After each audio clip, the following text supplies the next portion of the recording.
Yo, yo, yo, how is everybody doing? It is time for a live breakdown. I haven't done one of these yet, but you know what?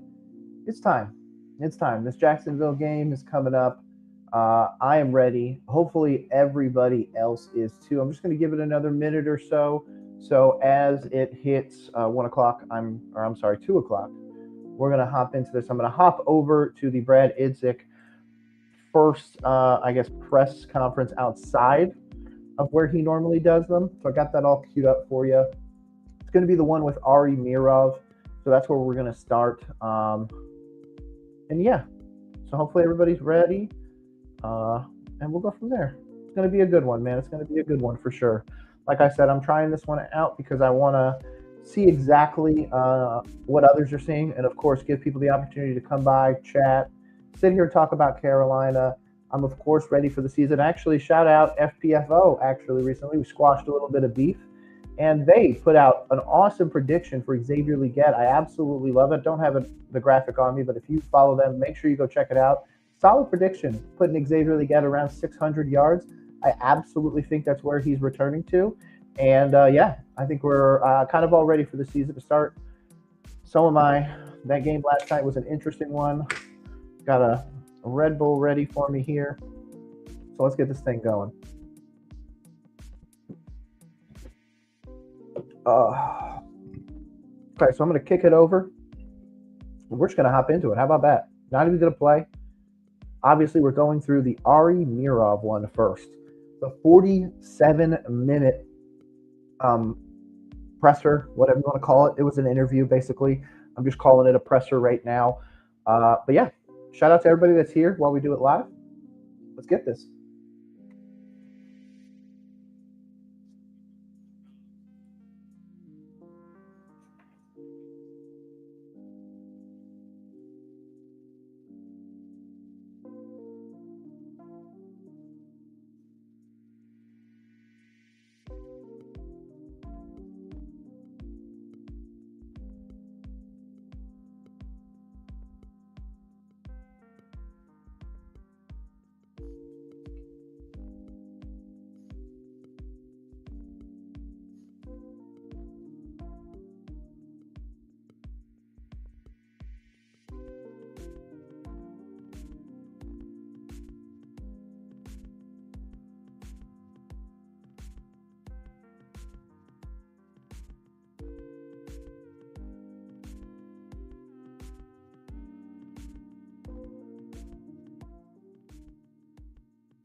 By the way, shout out to Ari for bringing us this. Of course, it's taken me a day or two to kind of get to this just because it's such a long press conference. Like he said, though, Brad Idzik is one of the guys that has been with Canales for a long time, since Seattle. I mean, the original story is playing basketball with Pete Carroll, with him, pulling and tugging on him. That's what Brad Idzik came from. He's learned from a lot of great people. And in fact, that was the focus of my Who Is Brad Idzik. I did an entire series on not only Dave Canals, but I also touched on even Brant Tillis, Dan Morgan, and of course, Brad Idzik. There is an opportunity for Idzik to develop into a fantastic play caller, but he's still very much in the infancy of that play calling tenure. Regardless of what anybody wants to say or what any props he's going to receive, he is still in the process of learning how to truly be an OC. And even now, he is a non play calling OC. So there is not places for me to just say, oh man, he's ready to be a head coach. He is still learning. Same thing with our head coach now, Dave Canales. But regardless, I just want to say shout out to Ari for even giving us this opportunity. So without further ado, let's hop into this breakdown.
Hey, and shout out to him. I really like what he's doing in the community. I like the integration of not only him, but his family.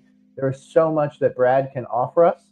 And it's also obviously awesome that you bring a Carolina kid home. So, hey, man, a little bit of that homer for everybody. Brad is absolutely going to change lives as long as he's given the opportunity to here in Carolina, regardless of what he's able to do. We just have to remember we have David Tepper as the owner. So we've got to temper expectations. Brad, shout out for you coming here and getting the opportunity to return to your home team.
Man, his dad was involved with the cap and everything. That explains it. His family wasn't NFL guys, It's not like his dad was Emmitt Smith or Luke Kuechly or something like that. He was behind the scenes, and that's maybe where Brad and everything like that. Like even if you go look up the Wake Forest tenure for Brad Idzik, he's not going to explode off the screen or anything like that. There's a reason why he didn't play at a high level in the NFL. So maybe he was always destined to be behind the scenes, but either way, I like the development that I've currently seen from Brad.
Hey, shout out. Apparently, Dave said that we are the Legion of Boom. And if you're not believing me, you know what? I'll just put it on the screen because it was kind of insane. I'm not sure. I clipped it. I made sure to put it online because people weren't going to believe me, man. There was no way anybody was going to believe me that Dave was like, "Oh man, we're the Legion of Boom. That's who we are." Now I'm going to struggle to find it, of course. Oh, here we go. Let's scoot it back to this. Boom. Put that back on screen. Look at this.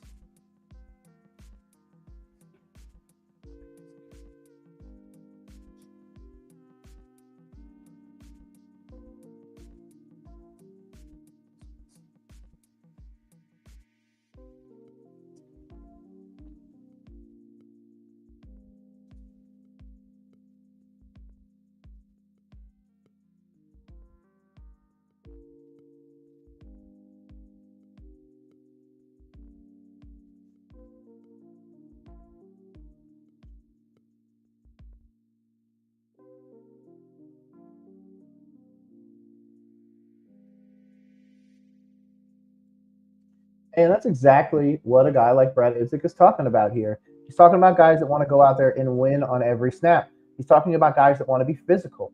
This is something that not only Canales has talked about forever, but Idzik. This is something that most coaches talk about. Dan Morgan's a big guy of getting your hands dirty. So I like to hear this. And of course, I mean the defensive side of the ball. That's what we're talking about. These guys are both on the offensive side of the ball. So they're hyping up their other guys. I also like to see that. But to be honest, I need to see a little bit more from Brad. He normally doesn't go in front of the podium a whole lot. I think I've only maybe done 5 breakdowns of Brad Idzik. And just in case you guys don't know, I always do their breakdowns right here on the channel. And yeah, he's just not really out there as often. It's normally Dave. It's normally Ajuro. To be honest, Tracy's out there a pretty half decent amount. But it always feels like Brad is kind of protected. Maybe just a tiny bit, or maybe it's just because he just doesn't have a whole lot to say because he's not the play caller yet. But this is obviously going to open our eyes a little bit more into who this guy actually is, because obviously Jacksonville's right around the corner, and Dave wants to get guys like Brad Idzik involved in it, understanding the cadence of when to change plays and how we're calling it and everything. That's why we saw him calling games early. That's why we saw him call the first preseason games. Canales only called that last game because they were trying to kind of get on the same page, him and Evero. So obviously there's something to the development of Brad being maybe tied into helping Dave, of course. Oops.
That's an interesting thing to say given where Carolina's coaching staff is. Like we have Dom Capers. We have guys that were high end coaches. So that's great that you want to coach, I guess, lesser guys. And there's of course going to be some of them within the organization. So I like the internal development and this the discussion of it. But it does feel a bit odd, like, okay, you're still learning yourself. I don't know if I really I don't know. Is it too weird to think, man, why are you already trying to mentor other people when you're still trying to learn it?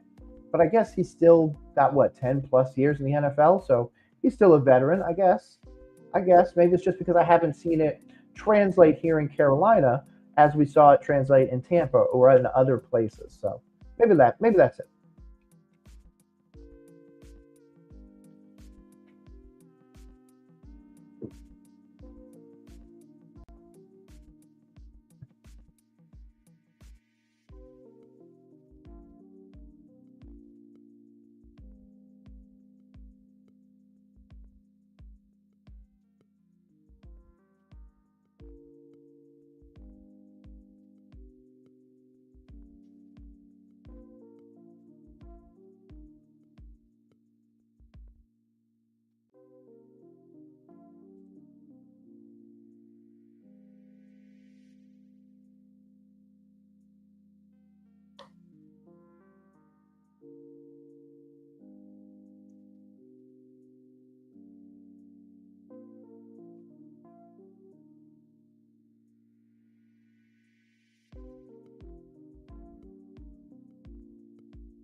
Interesting for him to say right there that he feels like he already has the guys here. If that's the case, I'm going to clip this because I think that's going to be something down the road that if for some reason anything goes south, oh man, we just didn't feel like we had the guys and everything. But I guess your cop out in that moment is what was I going to say? Something negative about my team before week 1. I can see both sides of it, but you don't maybe have 100% of the guys that you need. At the same time, I mean, he's still learning too. Maybe he does think that we have those guys. I don't know. I truly don't know in this situation. What an interesting thing to say, though, especially heading into this game.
Oops, I was muted. My bad. Apparently, he almost ended up at an NFC South rival. That is an interesting answer. And not only that, he says that he didn't want to use his dad's name. So is this a guy that didn't want to, use any help from his dad? Of course, they talked about his family's tenure as executives and everything. So could there have been a situation where he might have been able to get into a place early? Man, maybe he didn't decide to do that. That's clearly what he's saying. Man, that makes me believe in Brad Idzik just a little bit more. That you wanted to get it on your own salt. I got to give you props there, man. That's something that I didn't know about you, and that's something that I'm not gonna lie, it's a great little factoid.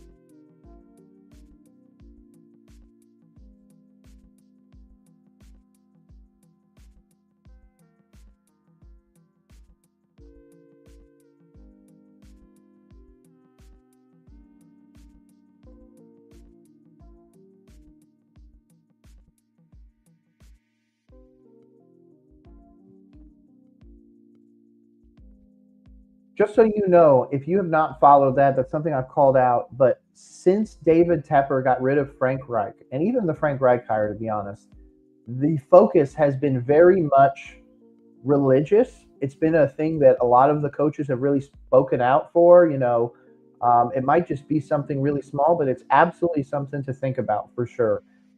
If somebody is not open about that, maybe did they not get an interview or something like that? It just seems to be brought up quite a bit. Just a weird little factoid.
That is hilarious. So you get the call that you're not getting the job in Atlanta. You ask who the guy is. It's the guy from Seattle. So you call the dude from Seattle's boss and is like, yo, dude's about to leave. I want that job. And he's like, okay, yeah, come interview for it. And now it's full circle that now you work with that guy. Very interesting. Savage move for sure. Shout out Brad Isaac for that. But damn, damn.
Is there a scenario?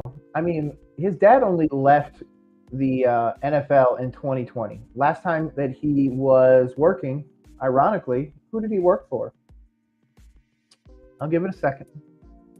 He worked for our week one opponent, Jacksonville. Is there a chance that in some capacity, at some point, if Brad continues to be on this team, obviously Dave is the head coach, Brad takes over play calling, that we transition Idzik's dad into the organization in some capacity? I could see it for sure, especially with the way Tepper it is. Ah, very interesting. Either way, I love the amount of background knowledge we're getting for this guy because it really reveals a lot about him. Again, going back to the previous story, he really didn't want to get any handouts. He didn't want that. He wanted to build his own legacy, his own everything. So that's what he's done. And I have to applaud him. He has absolutely done that. Obviously, now you're the OC of our Carolina Panthers. And you think we've got the guys to win big. So, man, I'm ready. I'm ready for this faith, not only in you, but in this team.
Well, also remember two separate things. One, Pete Carroll is the guy that was famous for taking his shirt off when he got DK Metcalf, really met him that infectious positivity. That's also something that Baker Mayfield talked about with Dave Canales. So clearly, that Pete Carroll adage of being overly optimistic is at least replicatable a tiny bit with the right guy. That's what we got with Dave. We got a guy that is able to replicate that positivity, that everybody's pushing in the same direction and that everybody's getting better. Yes, people make mistakes, but we can get better as a team rather than as separate entities. I love that. And to hear that not only Carroll did that, but of course that Canales continued it, I, I'm ready, like ready to run through a brick wall for you, man.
Interesting for him to compare it to Seattle. Obviously, that's where he got it. That's what he's telling us.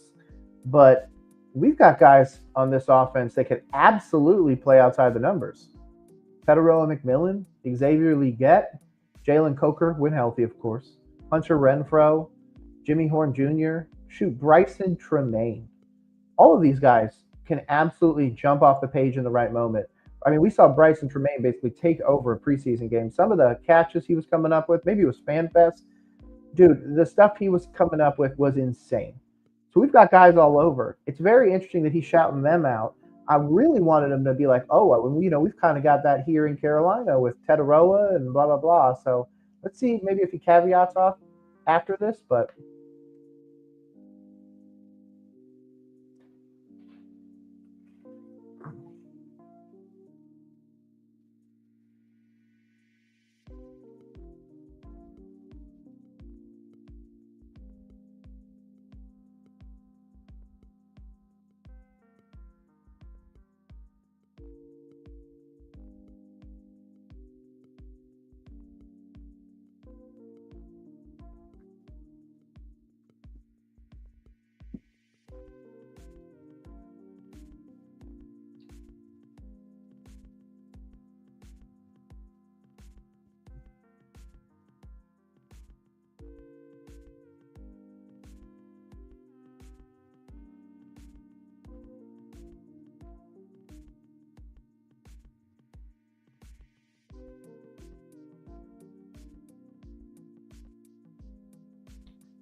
Yeah, and obviously he assisted with that before. Now in Carolina, though, he's the non-play calling OC. Shout out to Brad Idzik. But our wide receivers coach right now is Rob Moore. I do think it's interesting that he continually brings up that wide receiver coaching. I only say that because we just recently signed Hunter Renfro, who was reportedly debating on whether or not he even wanted to play football. If he did, it was for Carolina, which is fine. Local guy, I understand that. But at the same time, I did say that I think he's going to end up being a guy that ends up on a coaching staff. He's in Carolina now. He wants to be here. Does he end up as a wide receiver coach for Carolina, meaning Hunter Renfro? And if so, perfect guy to learn from would be Brad Idzik. And obviously now with him being the OC, eventually he's going to have to take over play calling, or at least maybe do it a bit more than Dave is doing it. I'm not really sure. I think Dave might hold on to that play calling until he's fired. But at the same time, Brad is obviously telling us something here. Not really sure what, but is this the start of the Hunter Renfro coaching? Maybe.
First of all, I think it's crazy that people are saying that he's the guy after that. I think he's got a little bit more to prove, but regardless, this response will tell me a lot about not only his confidence, but to be honest, Dave's confidence.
Okay, you guys heard that one too, right?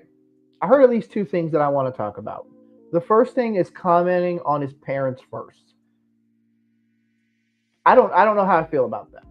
To be honest, here after this is done, I'm gonna open this up while I get the other video set up, and I'm gonna open it up. So if any of you guys out on Twitter or anything like that, make sure you go to YouTube here in a little bit, and I'm gonna put the link, and you'll see it pop up on screen. If you guys want to come on and talk about this, I'm gonna welcome it because after this, I want to do the Brad Idzik press conference that he did yesterday, and let's see how this compares. The other thing that he talked about in that was we're going to enable who's out there. Team first. Yes, he improved and everything like that.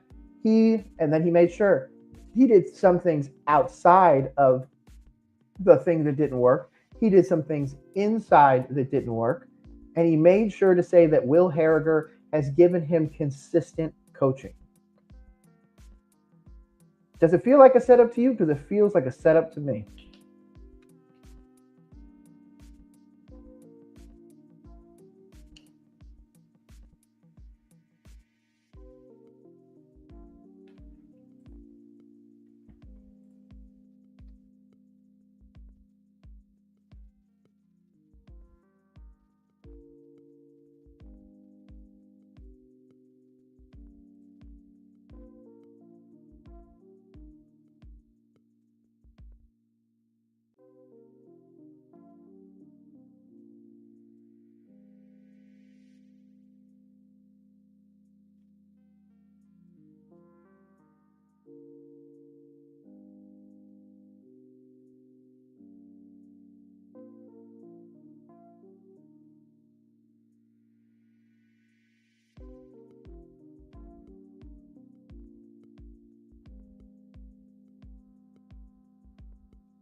Before he moves on about Jalen Coker, that comment he just made about Tetaroa explains a lot.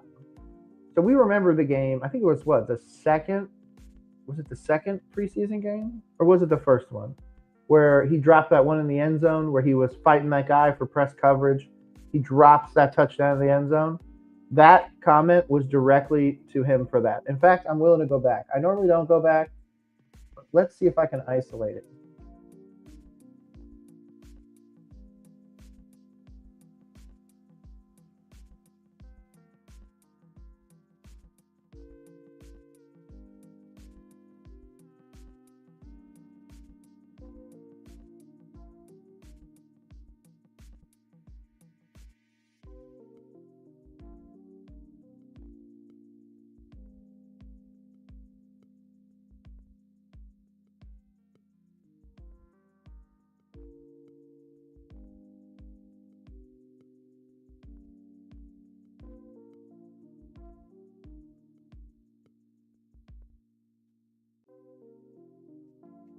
I'm trying to get to the part where he said the offensive line. So if I maybe missed it.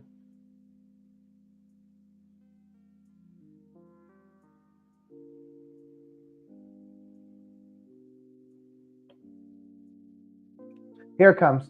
So this is him talking about the offensive line. So if you guys don't know, Carolina has three of five starting offensive linemen hurt.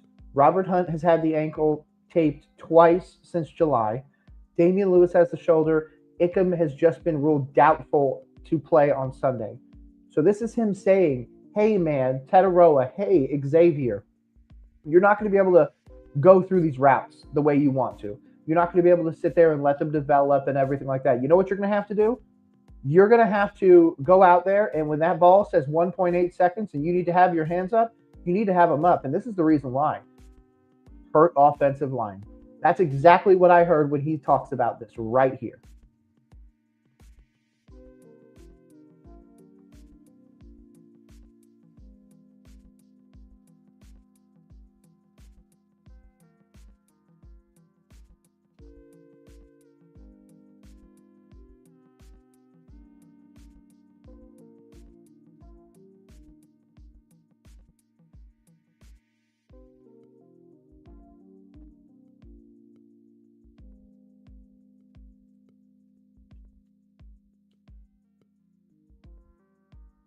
Shout out, Arno. Absolutely. We are going to find out Sunday at 1 p.m. I cannot freaking wait. Everybody better be watching. We got to at least support our team regardless of the outcome.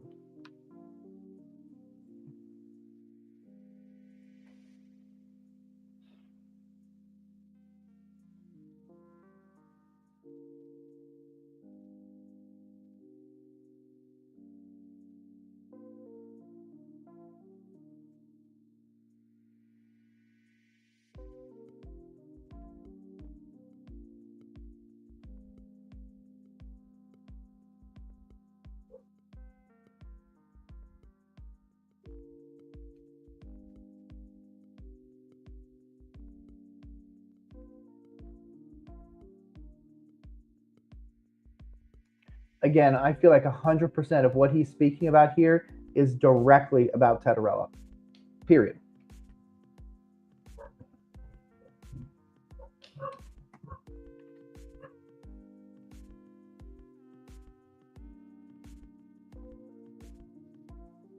Are you having an issue hearing it? It shouldn't give me any issues on my end. Hold on. It's not coming through for you? Oh, geez. Now I'm worried. Oh, no. Have I been streaming this whole time and nobody can hear Brad Idzik talk? No way. What? Nothing's coming through at all? Are you kidding me? What? It's supposed to do everything over. Oh, no. That makes me so sad. Oh. If that's the case, all of this was for nothing. Hold on.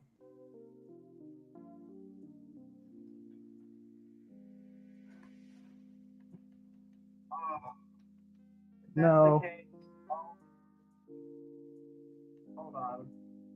Oh my God, you're 100% right, Arno. Wow. I can't believe this is doing. Okay, I'm gonna have to end the stream then. I'm gonna have to get this figured out. Give me a few minutes and I will be back. Apparently the audio is not coming through, so give me a second to figure this out and I will be right back.